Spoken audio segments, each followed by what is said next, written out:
Welcome to Oklahoma Gardening. On today's program, host Casey Hentges visits the garden of the Oklahoma Department of Agriculture, Food, and Forestry and harvests sweet potatoes and peanuts with Market Development Coordinator Micah Anderson. Barbara Brown prepares a sweet potato and peanut butter stew, and Mike Miller from Pond Pro Shop helps us get our water garden ready for a long winter's nap.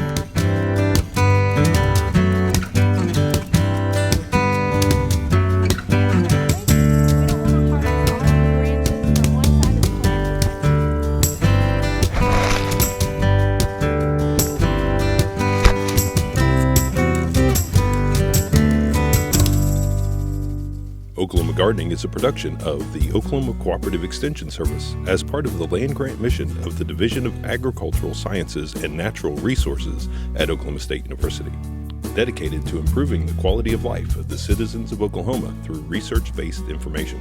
Underwriting assistance is provided by TLC, Oklahoma's leading garden center, Southwood Landscape and Garden Center, Tulsa's source for great gardens, southwoodgardencenter.com. and the Oklahoma Department of Agriculture, Food, and Forestry, helping to keep Oklahoma green and growing.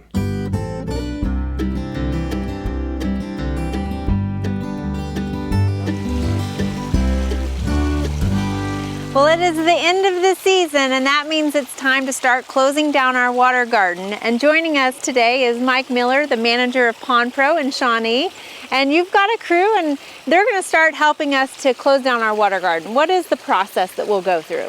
We normally do this time of year, Casey, because we want to try and save as much of the plant life as we can. We want to get all of the decaying organic matter out of the pond that we can, so it doesn't sit there all winter long and make a noxious gas for the fish to have to live through.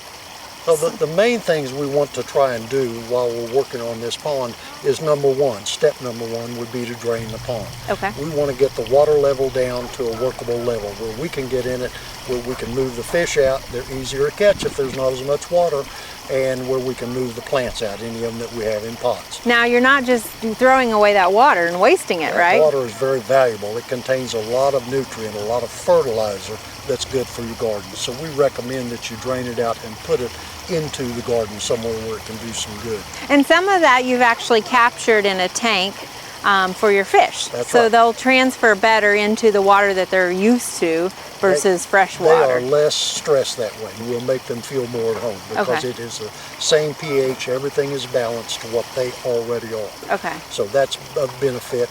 Also, we think it's important to try and conserve water. So we want to use as much of that water as possible to move it back into the pond. I would assume the sooner you can get the fish back into the water garden, the better as well? Absolutely. If you think about what the typical homeowner might be going through using a small pump or using a garden hose as a siphon, we're talking almost a 2-day affair. And by that time, of course, the fish are really stressed because they're a very small container. So the larger pump you use to drain it with, the quicker you're going to finish all of the action, and you're going to get the fish back into their home as quickly as possible. And what about air for those fish while they're in that holding tank? We recommend you use an aerator on it. And the other good thing you might think about is a net to go over the top. It doesn't have to be really a big thing, but they're scared, they're stressed, they're in there, they're going to jump. Step 3, we need to start looking at the plants that are in the water garden. You've usually got 2 kinds of plants. You're going to have tropical and perennial or marginal plants. So we've got those that are in the water. If they're in pots, that's the time to remove them. Do any cutting back that you need to do. If you're going to put them in a greenhouse, if they're tropical, then you'll do that then. You'll cut back any marginals that are in the pond or encroached on the edges of the pond, and you'll cut back anything just above the water surface. We like to leave 2 or 3 inches above the water surface with anything we cut off. That keeps any of your tubular stalks from letting water get all the way down into the root system. And potentially freezing that crown of that plant. That's right. Okay. And now the next step we need to look at is getting rid of that muck, right? There's going to be some muck down there in the bottom. It's a combination of fish waste. That's going to happen. then you also in Oklahoma have lots of dirt that blows into a pond because we have some windy days. You have decomposing organic matter that breaks down. All of that's part of the muck that's trapped between the rocks or exists on the bottom if you have just a lined pond. That has to be taken out, and we do that using a stream of water lightly, but from a garden hose. We don't recommend pressure washing. Why not? Many people think our goal is to clean the pond, get it clean. Right. But that's not what we're trying to do. We're trying to get out a lot of that decomposed organic matter. And so there's a lot of green that's growing on the rocks. That's beneficial. That's a biofilm, contains bacteria naturally occurring that takes care of some of our water quality issues. So we want to leave that. If you use a pressure washer, you're going to clean it all off and probably going to puncture your liner too. The pressure washer is really a powerful piece of equipment. Okay. So we don't recommend that you use that in your pond. Okay. Just a garden hose with a nozzle on it, and you can do that all the time now. Okay. And what about our filters? We have two filters on our water garden here, a biological and a mechanical one. What do we need to do to clean those? Well, mechanical filters are those kinds of things like nets or mesh that trap big particles. Those get caught on there. You can take that and wash it out with your garden hose, even with chlorinated water. Okay. Because our primary function of that filter is to keep it from allowing larger materials to get to the pump or back into the pond. So we want them stopped somewhere that's easily accessed, and that's your mechanical filter. Okay. So take it out, use your garden hose, and clean it off. Then you have a biological filter, and that contains the beneficial bacteria that helps with your water quality. We recommend you use pond water to clean that. Okay. And it's as simple as taking a bucket, taking the bag of the media out and putting it in that bucket. So after we've cleaned our filters and our pond looks clean, what's the next step that we need to do? Is it time to start filling it up? It's time to put all your equipment back together. Okay. So you've got all the filters set back up, and then we'll start filling it with chlorinated water from the tap, which Okay. we're going to pour a dechlorinator in, either a liquid or a powder. We've got to make sure that if in your water system, if it's chlorinated, that it also doesn't have chloramines, because that could take two different types of chemical to remove both products. And a lot of city waters have chloramines Yes, in many, them now. many, and yours here in Stillwater does. So I know that many of them around the state have moved to chloramines because so many bacteria have become immune to chlorine. So it looks like we're still adding some more water. We've already moved over our inoculated water that we took from our holding tanks, and we've got our fish coming over now too. But what's the next step we need to do? We need to put a net on it to prevent leaves and stuff? We're a little late this year in putting a net on the pond because we've had such warm weather. Our trees aren't losing their leaves as early as sometimes they do. Now, does the homeowner need to do this every fall? No, it doesn't have to happen to this extent every fall, as long as you're doing some maintenance throughout the year. Typically, what we're worried about is an accumulation of organic matter in the bottom of the pond.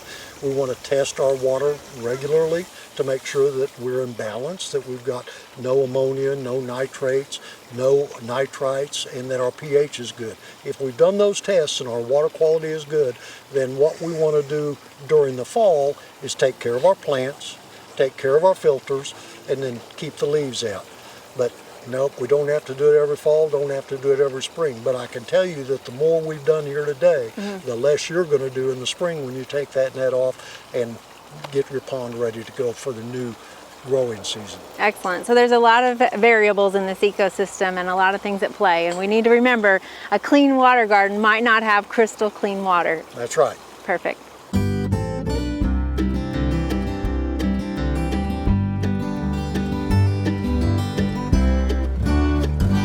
We are back at the Department of Ag Crops Garden, and joining me again is Micah Anderson, the Market Development Coordinator, and it's time to start harvesting this garden. We've got some peanuts here in front of us. It looks like they've done quite well. Yeah, the peanut, it's the end of the season, almost time for frost, and it's time for to dig the peanuts up, and so we're going to be harvesting these, and there's a little knack to it. As you can see, Dr. Roach is digging them and kind of gets around them and pulls them out there. So this one's kind of unique as far as the plant goes because it is a fruit, but it develops underneath the soil. So you've got, this is where the peanuts develop? Right. This is the pigs, and when they pollinate, and then the pigs go into the ground. It takes just about 10 days to go into the ground. You can see this one is just starting to barely develop. That one's a little bit more, and then this one further along, and then these are fully developed here. But the longer you leave them in the ground, the more peanuts they make. Okay. So that's why you don't dig them until it's close to frost. Okay, so they don't necessarily all develop at the same time. No. All right. But you could get peanuts earlier on, but you're gonna get more if you leave them in the ground longer. It's so unique, and now normally the flower is a yellow flower above the ground, and this is in the legume family. So this is going to help with nitrogen in your soil and everything. Right, exactly. But now that we have some peanuts harvested, what do we need to do with this plant? Then, well, what you usually do is just turn it upside down. We'll lay it out here on the grass and let them cure for about a couple of weeks. And then once they cure, then you take them off the plant and roast them and do whatever you want. Okay. Or some people in the further south, they'll take them just like they are right now and boil them and eat boiled peanuts. It's real popular in Georgia and Mississippi and places like that. So obviously they are fairly soft right now because they've been in the moist soil, so we want to dry them out. And then this is... Add a little salt to them. Yeah, supposedly this is not ideal soil for peanuts. You want to grow them in more of a sandy soil, but because we have the drip irrigation, you can see the lines there, and we were able to water them, we were able to grow a pretty good crop of peanuts and able to dig them. Otherwise, in this hard soil, they wouldn't do real well. Very nice. Micah, here at the commodity display garden in front of the Department of Ag, you've got some cotton that you're growing. Can you tell us about the different varieties of cotton? Well, we have some brown cotton that came from, the seed came from Mississippi. And the story on the brown cotton was it's an heirloom, which you can replant the seeds. But it's cotton that when the slaves were released from the plantations, first released, they wasn't allowed to grow white cotton because the white cotton was worth more money. And so they grew brown cotton for the most part. So this is some of the seeds, and a lot of these seeds have gotten lost, but the seed company that came up with it, and so I planted a little bit of it, and it's just kind of a history thing here. And then we have the red foliated cotton, and it's not as pretty as it was earlier in the summer, but the leaves are red. It's not as big a stalk as the other because this is more of a just for looks. It's a cotton ornamental cotton. It can be planted in a pot, and so a lot of people plant this just for like a flower in a pot, and it grows very well in a pot. And then you also just have your typical green cotton. That grows white, yeah. This is just the regular cotton that we grow in Oklahoma, the regular white cotton. It's hybrid. Very nice. So this garden is always full of different things. We've got the vegetables growing at the other end of this, but these are the sweet potatoes that we planted earlier this summer. They've grown quite a bit. Yeah, we put a fence around them to keep the vines from coming out into the street and over into our next planting of peppers or whatever. And it gives us a good idea of what people can do in their backyard. I actually got it from another guy that plants sweet potatoes in his backyard, and he uses a round cage. But we put a rectangular fence around. The only thing, I didn't make my fence strong enough. And it broke. It's actually breaking down the fence and the zip ties that we put. So I should have put more T-posts and more zip ties. But anyway, we're to the harvest point now. Okay, so instead of letting them kind of sprawl across, you've wrangled them a little bit here and put the fence on. So what do we need to do in order to harvest them? Well, at this point now, it's a little bit more of a process. Rather than just going in and dig them, we got to start pruning away all the vines to get to the fence. So what we do is just start grabbing some of them and just start getting out clip them. And now you can kind of see the fence a little bit. So Michael, what is it about now that we've decided to harvest? We're in late October. Is it because it might be freezing soon? Yeah, usually this week is the first week of frost. Although they're not showing a frost yet, but this is usually the time that you would harvest sweet potatoes. You can actually harvest them a little earlier because some varieties only take 90 days, but some varieties take 120. So, because they are a tropical plant. Yeah, tropical. So they like the heat. And but you know, they also are water. They love water, so we try to water them really well. And why did you decide to fence them in rather than letting them run across the ground? Are you able? It's a space saver, and I think it's a great idea for homeowners to in backyards because the vines can grow up the fence and come back down. And then we actually pruned a lot of these vines away to be able to get to our peppers. Okay. But it keeps them off the peppers and tomatoes, and then our street where we could drive. So, and they were able to grow sweet potatoes. The first year we had this garden, we didn't grow sweet potatoes because the vines was all over the place.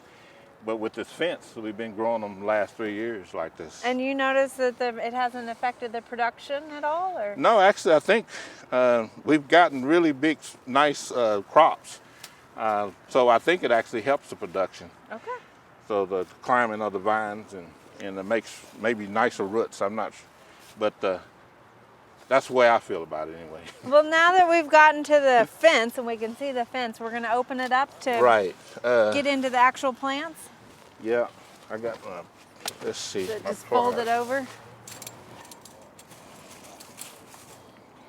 So next, Okay, this is like some wide chicken wire. Next year you might use hog paneling. Yeah, or I may use cattle cattle panels or something next year just because the vines got so heavy. So there's the plasticulture under there. Yeah, and right there's like a plant right here. Okay. And that would, it's going to be one of the red sweet potatoes because of the red vines. So now when you plant sweet potatoes in plasticulture, you only get one season of that plasticulture, right? Yeah, because it's you're gonna have to rip the plastic out. And the varieties you said again? Old Henry, Beauregard, and all purple. Okay. So Micah, now that we have found the base of those plants, what's the next step? Well, it's pulling the plastic up, and but also I'd leave a part of the root here so you can see the top of the plant where the potatoes are going to be. Okay. And when I pull the plastic off and over top of that, then I'll dig around it. But I'll stay back from it a little ways, you know, a certain distance, trying to keep from breaking the potatoes. And sometimes you still break them, but if you just dig right on top of the root, you're going to bust them all up. So we're just going to go ahead and tear this plastic and pull it up over. Yeah, and you can actually see look at some of the potatoes. Here, let me pull this plastic. Let me and see if I can get this loose over here.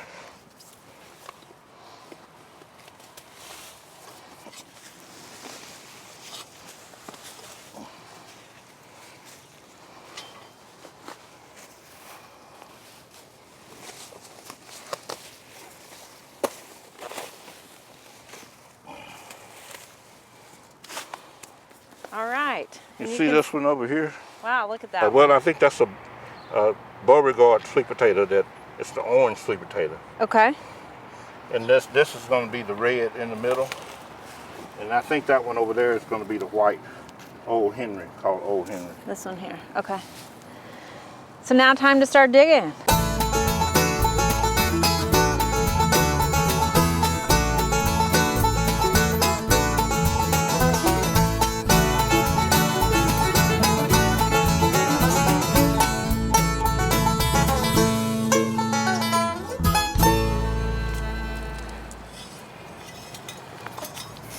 There you go.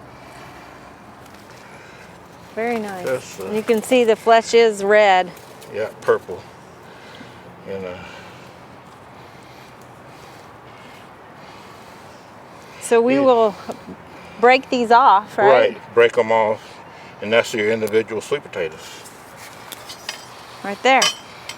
Now the other thing when you're harvesting, we want to take these out of the sun as soon as possible because I've read that in 30 minutes they can actually get sun scald on their skin, which can damage the flavor and the texture of it as well. Okay. And it's best to let these cure, especially if you're going to store them for a while. Yeah, supposedly you put them with high humidity at 80 degrees for 3 days. Right.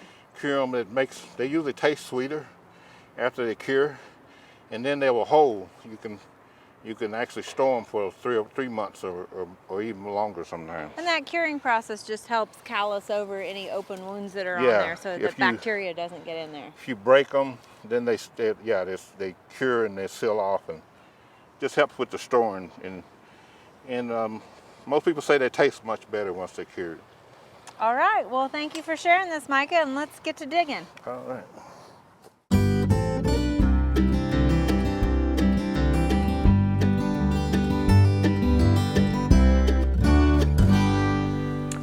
Today I'm doing something that's a little bit different. It's a vegetable and peanut butter stew, but it really could be an underground stew because so many of the ingredients actually grow underground. First, I'm starting with an onion underground, and I've got a tablespoon of vegetable oil, a chopped onion, 1 cup, and I've let it cook about 5 minutes just to add a little bit of softness to that and get it started ahead of time. Also smells really good. Next, I'm using sweet potato. Now you could use butternut squash if you wanted, but we're going underground here. So I've got 2 cups or 1 large sweet potato going in here. And I wanted to get a little bit of that flavor. So I'm going to give it a few seconds with the onion by itself just to kind of get it coated and get it started cooking a little bit. And then we're going to add 2 cups of white potato to this. And do basically the same thing. We've got 4 ingredients all from the underworld here, and we're going to add about 30 seconds time between each addition, or we'll aim for something close to that. I've got 1 cup of carrot that's just cut into chunks. All these things, we just want them cut enough that when people are eating them, they should be able to get it in their mouth without having to cut it further. But you don't want them in little tiny pieces because it's a stew and we want to make sure we know what we're getting in here. Last thing that's going in here is from above ground, and I've got somewhere between 6 to 10 ounces of spinach or other green that you might want to add. And again, we're going to stir these together a little bit, and this is going to collapse a lot. But because you can see that it hasn't collapsed yet, that's the primary reason that I'm using a pan that's this big. If you wanted to use a large skillet, a deep skillet, you could do that. But you need to add the greens a little bit at a time as opposed to the way I did it, which was pretty much just adding them all at one time. All right, again, starting to cook down a little bit. So now we can add some more ingredients. I've got 1/4 teaspoon of cayenne that's going in here. A cup of crushed tomatoes. You could use tomato sauce if crushed tomatoes aren't in your pantry or they're hard to find or you just didn't can any this year. And then also somewhere between 1 to 1.5 cups of water. I'm going to go ahead and add the full amount because I want it to be liquid enough that I could tell that it's a stew. You could add a little bit more if you needed to. You could also, if you decide to make this, you could use a vegetable broth or a chicken broth to it. It would add more flavor, but you're going to need to watch it. This one has some ingredients that add a fair amount of sodium to it. So are definitely going to be tasting it as you go and using a broth that doesn't have much salt added to it. This we're going to bring up to a simmer, put a lid on it, and let it cook for, about 15 minutes. We want to cook the vegetables until they become tender, but we don't want to cook them too much because we're going to cook them a little bit more after there. So it's sort of that Goldilocks moment. It's just got to find that perfect spot. So we'll let ahead and get going, and we'll be back. I tested the sweet potato with a paring knife and found out it was softened up quite nicely. So we're ready to go ahead here. I want to get some of this liquid, and if you have as much trouble as I am, feel free to get some just straight water, although it needs to be hot because the peanut butter, I've got about 6 tablespoons of peanut butter, and if the peanut butter is mixed with the cold water, it will take a lot longer to blend together. So this is part of the seasoning that's going in here, and I just want to get this until it's nice and smooth as much as can be done while there's some spinach hiding in there. And you can use whatever peanut butter you like. I'm using a creamy version. You could use one with the nuts already in there, the chunky kind as well. Whatever one your family usually eats is going to be fine in here. This is going back in here. We're going to stir this in to try and blend it all together. And I'm also going to add to it a tiny bit of salt, because remember that unless you're using an unsalted peanut butter, there's going to be a fair amount already in there. And so I'm going to add about 1/4 teaspoon, and we'll save the rest until it's done. Then we can taste it and add more. Always easier to add than the impossible of taking it back out. So this is going to cook about 10 more minutes. So remember, you did not want the potatoes and everything to be completely cooked. Let the knife go in easily, but not too tender. You can see how glorious it looks. The color, it thickens up when you add that peanut butter in there, and it has all this great nutrition from the greens and the sweet potatoes. It is just an awesome, awesome dinner for a cold day. I hope you'll give this one a try. It's vegetable and peanut butter stew. For Oklahoma Gardening, I'm Barbara Brown.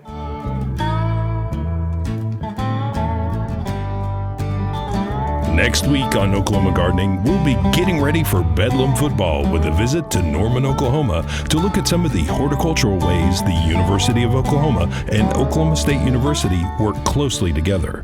We'll have some great gardening tool gift ideas.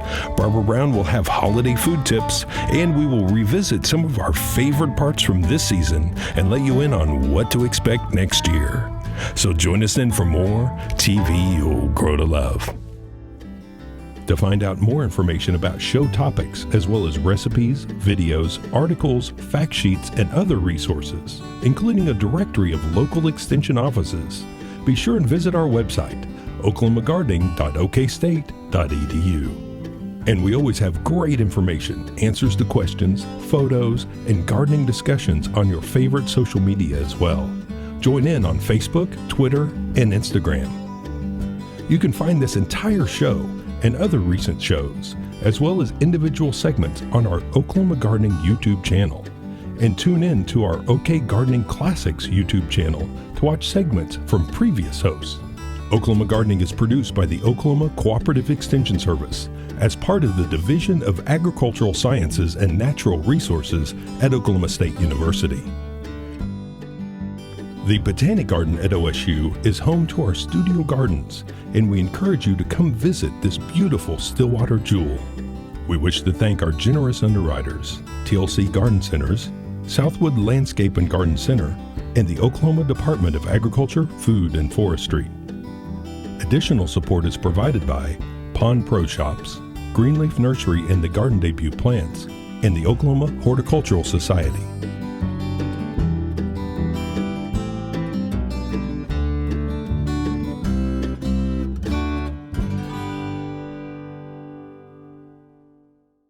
We hope you enjoyed this video. It's part of our Oklahoma Gardening YouTube channel. You can also find even more videos on our OK Gardening Classics YouTube channel. And join us on social media for great gardening tips, photos, and discussion.